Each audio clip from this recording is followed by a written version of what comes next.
Welcome back. In this segment, we're going to cover how to size a solar system. And this is not Mars and Pluto. This is the one on your roof, right? That's how we size your system. So, and this kind of turns me on as the engineer because this is what I was. This is what I went to school to do. This sort of thing. And then I end up being the home inspector and then hanging out in front of a camera with you. So. Let's say that you are going to, and again, I think this is an example of how you, the realtor, can guide your customer, your client, so that they can know if the person in front of them is a professional or not. Because my experience with, I tell people that half of the electricians that I run into belong in jail. Well, that's bad. And the same thing applies to stucco guys, and honestly, it probably applies to home inspectors as well. And it probably applies to solar sales. Every industry's, I can't think of probably one industry that you couldn't say the same thing. So. Yeah. So where there are so many guys that probably are not honest, let's have some background for how to know if the salesman in front of you is a slime ball. Well, I'd like to take the high road on that. I would hope that most people are on the up and up, and there's just a lot of companies out there, and it is a fairly new industry. So, I guess I would look at their reviews. How many reviews do they have? What kind of reviews do they have? Google really helps. do your background checks. And in the solar industry, there's actually a website. It's called solarreviews.com that you can go to. It's kind of like your Angie's List of solar. So that's a really good place to start.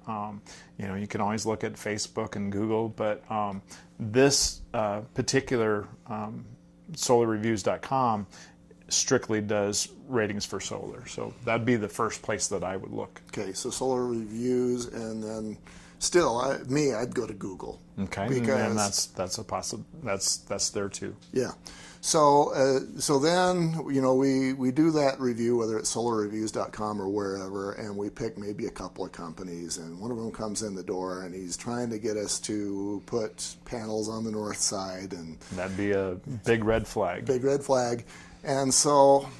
In the sizing, what sort of information should we be expecting to get from the salesman as far as sizing the system for the house? Okay.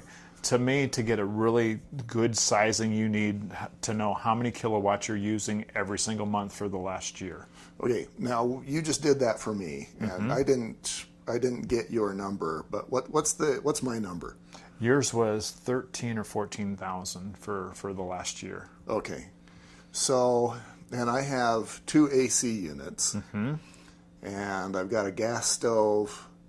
So is that, would you say, bigger than average? That's, for the size of this home, I'd say that's really average. So for the size of the home, you may be even a little bit under the average on this size of a home. But it doesn't, square footage really has no bearing on it. I've seen 1,000 square foot homes that are using 15,000 kilowatts because their appliances aren't efficient. They're still using incandescent light bulbs, and they're home all the time. They have a home office. They have somebody living downstairs in a bedroom apartment. Those are all factors that drive up the kilowatts. I will also ask, since we're talking about sizing, what are your future needs? Are you looking at adding an electric car? Are you electric heater, things like that. So we want to know the future so we can if there's an electric car, they're going to be plugging into the house, which plugs into the solar. And I'm sure that's a huge draw. Well, and it is, or it can be. And here again, we're going to ask, and a reputable person is going to ask, well, how many miles are you going to drive that car? Because the more miles you drive it, the more electricity you're going to need. So the salesman, the information provider, should find out, for example, how many AC units I have. Not necessarily how many AC, because the kilowatt usage is going to show you from the kilowatt use. Exactly. He doesn't have to go through the individual appliances. He's going to go only if you were building something from scratch. So a brand new home, and you want to have solar on right when you start. You're going to want to know all the appliances that you're putting in, how much electricity that's going to use, and then you're going to have to really, unfortunately, ballpark something like that. So a reputable person's going to probably undersize your system a little bit, because you can always add panels on after the fact. Right. You don't really want to take them off. You've already invested in that So panel. yeah, that's kind of what I'm thinking. I'm going to be building probably in a couple of years, and so we would, to design that, we would take a look at the design and square feet and number of AC units and whether the stove is gas or electric, blah blah blah, and then undersize it and then add as needed later.